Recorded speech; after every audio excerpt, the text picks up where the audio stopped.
आज बनेबा इन्स्टांट बरा जोटा कि आपण माने बिना सुजी बिना चाउल बिना बिरी बिना चूड़ारे बनेबे ए बरा। तो भितरु देखिपे बहुत नरम सहित उपरू बहुत क्रिस्पी आउ दुईटी जिनस रे ए बरा आपण संगे संगे बने पारिबे। आ खाइबा को जेते टेस्टी आपण बिरी बरा भी भूली जिवे बहुत ही स्वादिया बनुची।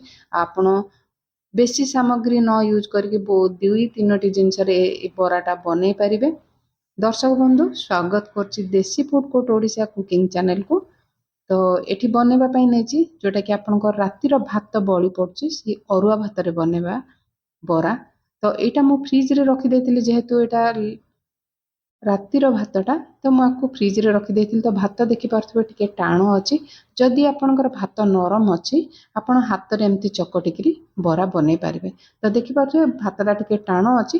तो मु भात को ग्राइंडिंग जार रे ऐड करने भी जति भात एठी मु नेछि। तो एठी गोटे बड़ गिना मु भात नेछि। तो आपण जति बरा माने भात बळीथिबो सेही अनुसार आपण माप करके नै पारिबे।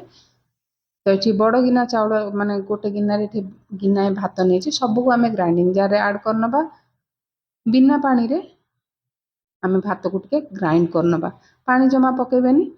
तो पल्स मोड रे आपण ग्राइंड करनेबे। तो देखि पाते भात भी टिके टिके अछि गोटा गोटा किंतु ग्राइंड हे गेली बाइंडिंग आसीबो। जदि आपनकर भात नरम थिबो तो आपण ग्राइंडिंग करिया को पड़िबोनी।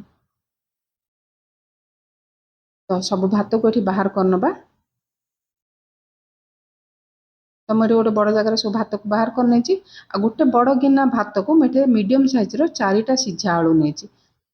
तो हाथ रे चकटिबेनी तो आलू जाक टिके गोटा गोटा रहिबो। तो एमती ग्रेटर रे आपण ग्रेट करनेबे।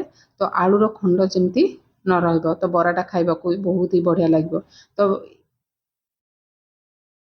जेते बेला आपण बिरी बरा खाउथिबे तो एई बरा भाबिबे भलो लागिबनी किंतु आपण थरे बनेकी देखंतु बिरी बराटू भी बहुत ही टेस्टी लागुची। आ बहुत ही कम सामग्री रे आपण ए बराटा बने पारबे। सब आलू को एठी हमें ग्रेट करनबा। तो मु एठे चिली फ्लेक्स नेछि आपण जेतिकी राग खाइबे से अनुसार आपण चिली फ्लेक्स नै पारिबे। आउ आमु एठी कंचा लंका अदा किंबा जीरा कोनोसी जिंस यूज करनी। तो आपण कंचा लंका जीरा अदा पके के बरा बनौथिबे किंतु एमती आपण चिली फ्लेक्स आउ कटा धनिया पत्र आपण देई पारिबे। एठी मु भुसुंगा पत्र देइछि। तो एठी स्वाद अनुसार लूण दे देबे। आउ कोनोसी जिंस एथरे यूज करबेनी एमिति थरे बनांतु बरा तो बहुत ही टेस्टी लागुची।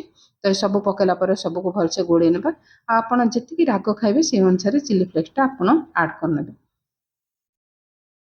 तो लूण आउ भुसुंगा पत्र चिली फ्लेक्स पकेला पर सब को गोळेई नेबे। जदि आपण पाखरे चिली फ्लेक्स नै आपण कंचा लंका को भी छोट छोट काटिकी पकेई पारिबे।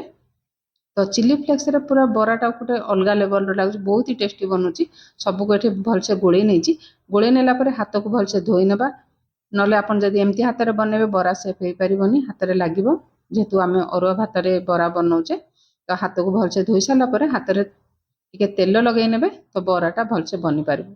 एठे मु हाथ धोइला पर हाथ रे टिके तेल लगेई नेछि। आ बरा छोट बड़ जो साइज रे बनेबे से अनुसार बड़ छोट गुळा आपण बनै पारिबे। तो एठी गुळा को टिके गोल शेप रे गोल कला पर टिके चेपटा कर नेछि। तो पानी हाथ हे कि टिके मझी रे गोटे होल कर नेबे। तो एठी बरा बनेला मठ पर आउ गोटे बनौछि देखंतु। आउ एते संगे संगे आपण भात बळीथिबा भात को आपण जदि किछि न पखाडी किंबा जदि आपण फ्राइड राइस बनौछंती न बने केमती थरे बने कि बरा देखंतु बहुत ही बढ़िया बनुछि। तो एठी बने के एमती सब बरा बने नेछि। जदि किछि भात आपण बळी गेला आपण फ्रिज रे भी जो आलू सब पके कि चकटी रखचंती आपण फ्रिज रे रखि परिबे। रखि कि आपण बरा बने कि खाई परिबे।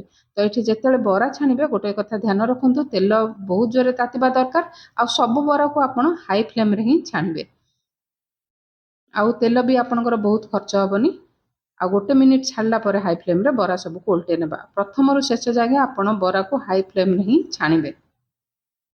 तो एपट सेपट करी उल्टे नेकी बरा रो भलसे क्रिस्पी होला जांगे आमे भाजी नेबा।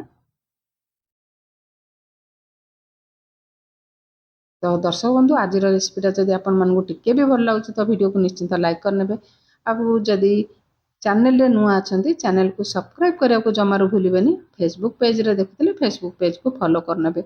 आउ जहा बळका बरा थिला मु पुनी सेम प्रोसेस रे एठी पकै नेछि। ଆଉ ପ୍ରଥମରୁ ଶେଷ ଯାଏଁ ଆପଣ ବରାକୁ ହାଇ ଫ୍ଲେମ୍ରେ ହିଁ ଛାଣି ନେବେ। ଆମର ଏଠି ସବୁ ବରା ବନିକି ରେଡ଼ି ହେଇଗଲା। ଆପଣ ସକାଳ ଜଳଖିଆ ହଉ କିମ୍ବା ସନ୍ଧ୍ୟାବେଳର ସ୍ନାକ୍ସ ଟାଇପ୍ର ଆପଣ ଏଇ ବରାକୁ ଟମାଟୋ ସସ୍ ଚିଲି ସସ୍ ସହିତ ଆପଣ ସର୍ଭ କରିପାରିବେ। ଆଉ ଭିଡ଼ିଓଟି ଭଲ ଲାଗିଛି ଯଦି ଲାଇକ୍ ସେୟାର ସବସ୍କ୍ରାଇବ୍ କରିନେବେ। ଭଲ ଖାଆନ୍ତୁ, ସୁସ୍ଥ ରୁହନ୍ତୁ। ପୁଣି ଆସିବି ଗୋଟେ ନୂଆ ରେସିପି ସହିତ।